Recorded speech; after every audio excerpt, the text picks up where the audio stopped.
Aquesta tarda hem vist la 27a edició del torneig Ciutat Hospitalet.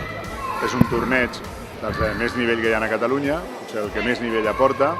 És un torneig que serveix per classificar a tots els catalans que vulguin formar part de l'equip català a nivell nacional com internacional, i sobretot han tingut participació de molt de nivell, ha vingut gent i que té resultats a nivell internacional.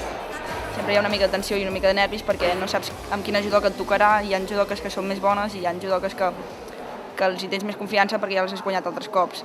I aleshores depèn de la persona que et toca, si has vist les llistes o no, doncs estàs amb més tensió o menys.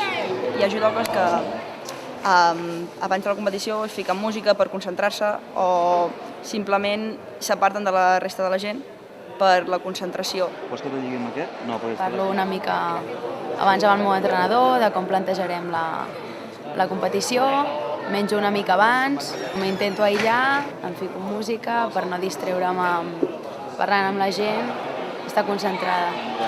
Havia vingut altres anys, però aquest és el primer any que crec que hi ha més gent i no sé, hi ha molta gent que no conec i a veure com va, espero que vagi bé. França, com sempre, porta molta gent i gent que és un altre tipus de judos, físicament són molt forts. Jo crec que sempre hi ha, sobretot els catalans que entrenen més i que són ja del primer equip, sempre estan barallant-se i estan allà a dalt del podi i jo crec que hi ha una diferència important. He arribat a la final a la categoria de menys de 81 quilos i els 2 o 3 primers combats ha sigut amb gent d'aquí, després ja la semifinal ha sigut amb un noi de València i la final ja amb David Fletxa, un competidor molt bo. Llavors ha sigut un combat molt igualat que ha sigut per sancions i un treball físic molt important i també molt tàctic. El judo és una manera tant per a la gent gran de canalitzar l'energia i als nens petits per la sociabilització.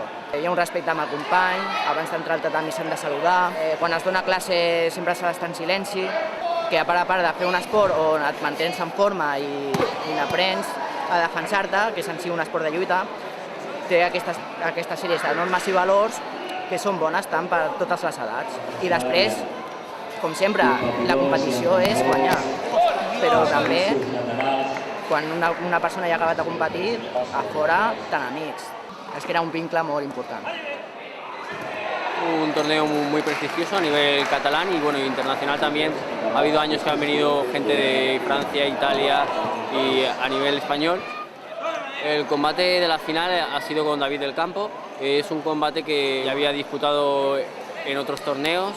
Nos conocemos bastante bien, él es zurdo, yo soy diestro, sabemos más o menos cómo ataca uno, cómo ataca otro y sabía que iba a ser muy táctico el combate. He comenzado perdiendo por una penalización, pero estaba tranquilo porque había tiempo y sabía que encontraría la oportunidad para poderlo tirar y así ha sido. Al final ha habido una oportunidad y he atacado a Kuchigari y he marcado la máxima puntuación Ippon y he ganado la competición.